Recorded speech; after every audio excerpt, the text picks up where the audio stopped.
Welcome to Deleted Saves. On this episode, Golden Axe, The Revenge of Death Adder for the arcade.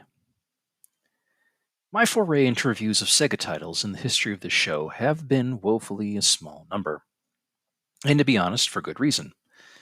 Sega never really hooked me like Nintendo or Sony did. And what games I have reviewed have been sequels. Today's title will be no different in that regard. But we will also be looking at something of a timeline deviation today. Let's talk about it with 1992's Golden Axe, The Revenge of Death Adder. How can I even begin to talk about this game without addressing the game that came before it?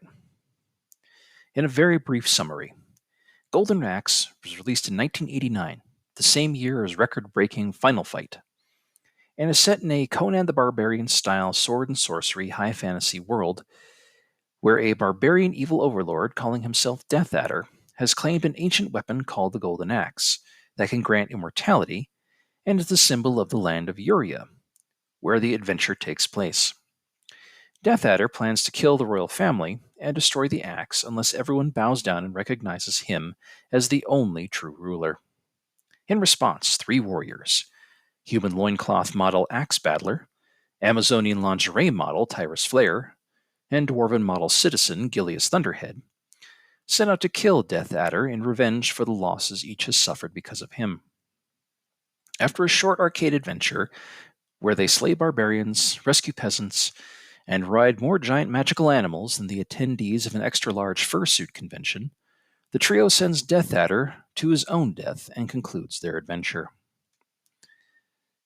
While this is the summary for both the original arcade game and its various home ports, most players will likely be more familiar with the Sega Genesis port of this game in widest distribution.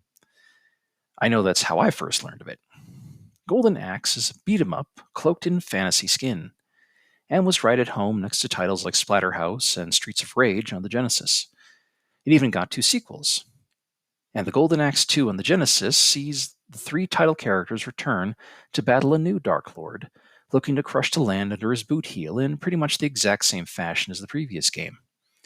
Man, life in those fantasy times must have been tough, with wild people just running over centers of civilization at any given time, where they knew the riddle of steel but not the secret of underwear. Sounds awful. However, the Golden Axe 2 of the arcades was nothing like the Genesis version, and it is that version we are discussing here. The Revenge of Death Adder has almost nothing to do with the original game, save for two characters, Gilius Thunderhead and Death Adder himself. And it is about there that all the similarities end. While this is still largely the land of Uria, some time has passed and the citizens, lulled into peaceful pastimes by the worst overlord in their lives being dead, are shocked to find that not only is Death Adder back, but he's built a new army that's taking over. Gilius, much older now and without the help of his previous heroes, recruits a new band that are willing to challenge Death Adder for the possession of the titular Golden Axe. Goa the Giant, whom Gilius rides in a backpack on the giant's back and casts magic from, Stern Blade, the Conan stand-in for this adventure, Dora, the female centaur, with her American Gladiator-style staff and magical ability to gain human legs when riding another war beast, and Little Trix, a pink-haired elven satyr with a pitchfork. Depending on the style of arcade cabinet, players could control from 2 to all 4 of these characters at once, as they kill their way across the map, slaying barbarians, rescuing peasants, and riding more giant... You know what? You get the fucking idea.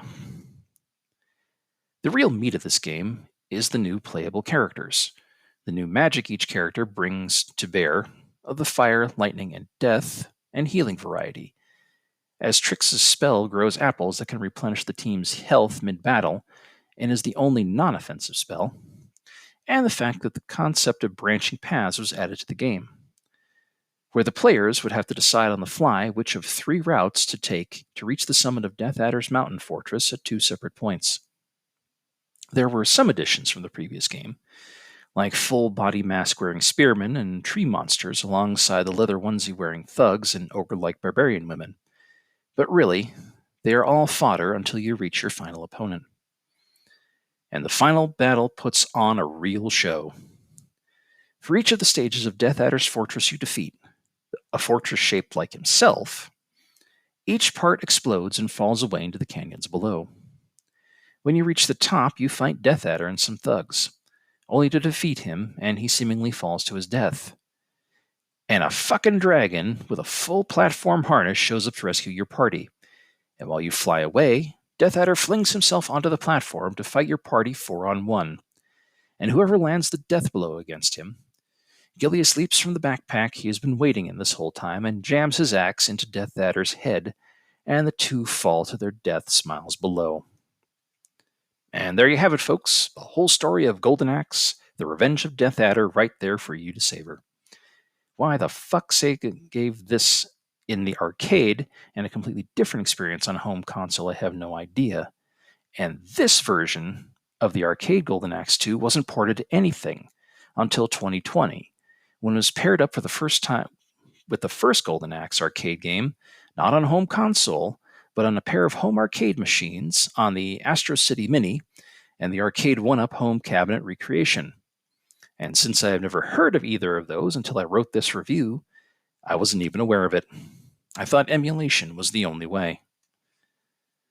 But until then, Golden Axe, The Revenge of Death Adder, held a very similar position in the annals of arcade history akin to Alien vs. Predator.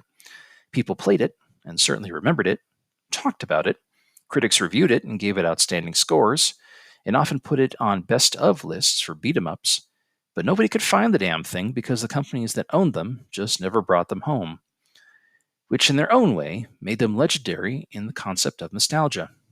That is, as time went on, you began to not be sure you even played the game, that it existed only in a faulty memory your brain made up, until you happened to meet someone, somewhere out there in the real world, who remembered it too. My memory of this game was almost mythical in my brain in the early 90s. There I was at Top Dog, as I so often was for my Friday night arcade fix, munching on a shitty but oh so tasty chicken sandwich and a Coke. And there it was, a full 4-player Golden Axe, The Revenge of Death Adder on a 60-inch screen with 4 individual control panels and enough elbow room for all the players plus a throng of onlookers to observe while we played. Right next to a similar setup for the X-Men arcade game with its own 60-inch screen and full 6-player setup. The noise that night was off the charts, as both games had a full complement of players and even more watchers, and I was on the Golden Axe team. While no words were exchanged, both groups kept looking over at each other as they played, and it became a race to see who could beat their game first. We did everything we could to keep each other alive and charging to the end, and it was my first time playing this Golden Axe. With my fellow players, we beat the game on the first run I was ever involved in with this incarnation of Golden Axe. The X-Men team beat us, but just barely. Both groups cheered, and many handshakes, good games, and congratulations were shared among players. It was a strange night of gaming solidarity at an out-of-the-way place in an out-of-the-way corner of America, and not one I've experienced before or since, which is something I wish happened more often.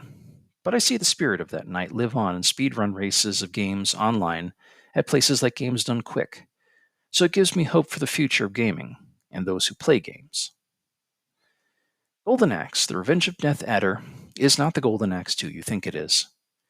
It is way better than whatever shit we were shoveled at home, which, with a few exceptions, were not as good as they could be. Now, are there beat-em-ups coming out today better? Of course, it's not even a contest. Time and technology have improved things. But as a time capsule of beat-em-up history, you can't really do much better than this version of Golden Axe, as possibly the best incarnation of the series, provided you can find a copy of the game. Or at least in this case, the arcade could do what the Genesis wasn't able to. Thank you for listening.